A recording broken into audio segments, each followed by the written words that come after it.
Everybody, welcome to What's Up Wednesday. I was reviewing a weekly update report from one of our folks in the field. If you're out there watching, Jessica, thank you.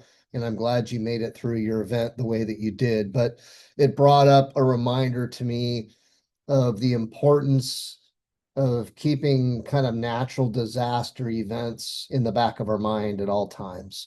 Now we're in that time of year where the weather's quite volatile. It's getting hot because we're going into summer. But, across the Midwest, as an example, they're getting a ton of rain, tornadoes. Hurricane season's going to be upon us. So we have all these potential threat events. And oftentimes I think we're so preoccupied with what we have going on in our workplaces and in our projects that we're not thinking about kind of the greater scope of things and what might occur if we have some kind of a weather event hit us. So maybe maybe a good topic to be thinking about and talking about. It's also a good reminder to go back and kind of review those first aid and emergency response plans, maybe practice those emergency drills because you never know when something like this is going to hit. In Jessica's situation, they had heavy, heavy rain in the Midwest, and then a tornado came through and really took a toll on the town that she was in. Just reading the comments of what occurred, she ended up okay. She got into a basement, which is the best thing you can do. Don't worry about your vehicle, don't worry about your belongings, get yourself safe. But when we think about these types of events, the question is, can we be prepared for them? And I think the answer is yes. There are certain events that come unexpectedly, such as a tornado. An earthquake might be another example.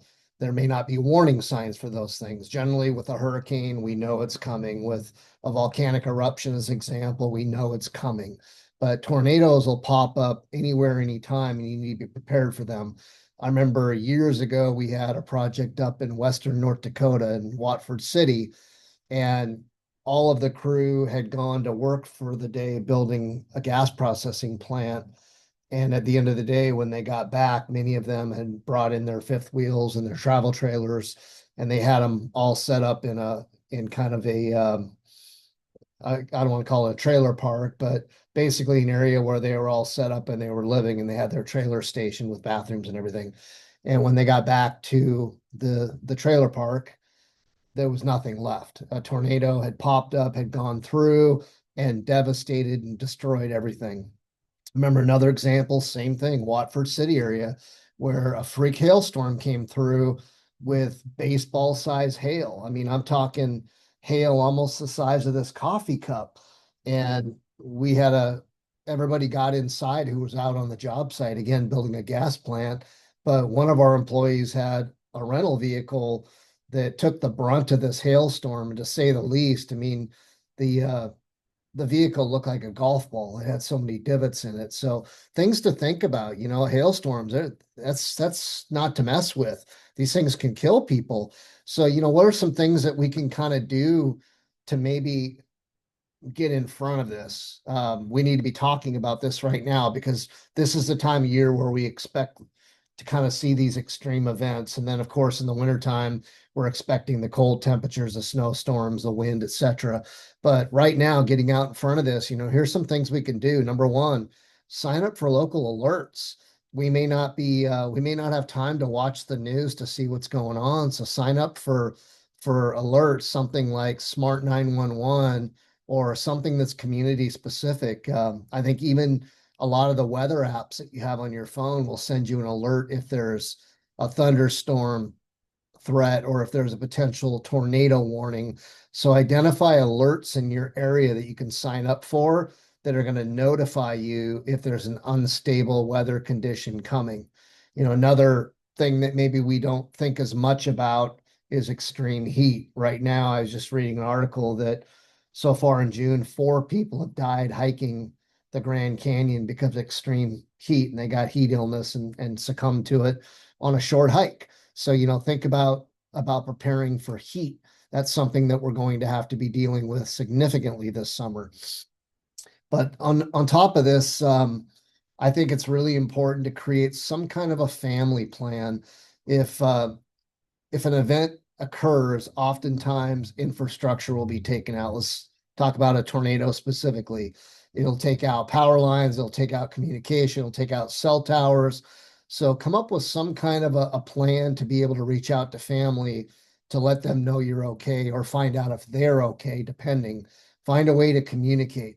A cell phone may not be the answer. I know that I have an iPhone 17, and one of the advantages of an iPhone 17 or newer, and I'm sure the Android phones are the same, is that you can actually get, they allow for satellite connectivity. So if the cell towers are down, you can connect to satellite, and that way you will have cellular coverage, which is really great. We didn't have that 3, 4 years ago.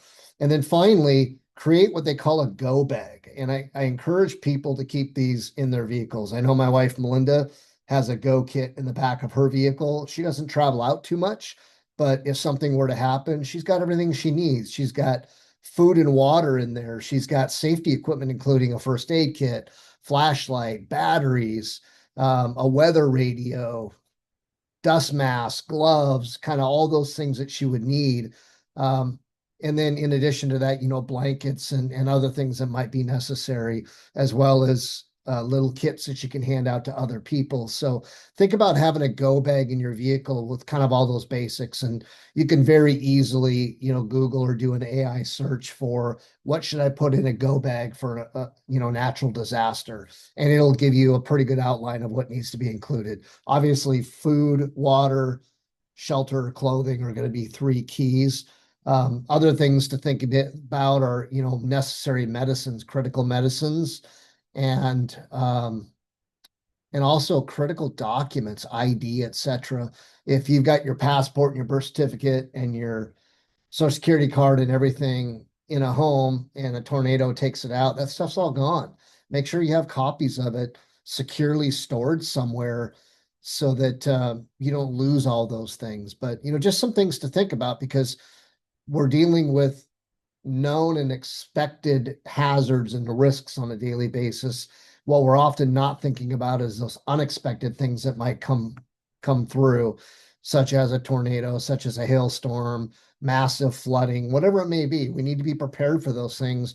We need to make sure that we're also educating our teams and our crews and making sure that they understand that these are important things to be thinking about. So hopefully that's helpful. Let's cross our fingers that we have a mild summer, then we don't have a lot of these events. But so far, indication is that's not going to be the case. So we'll see you next Wednesday.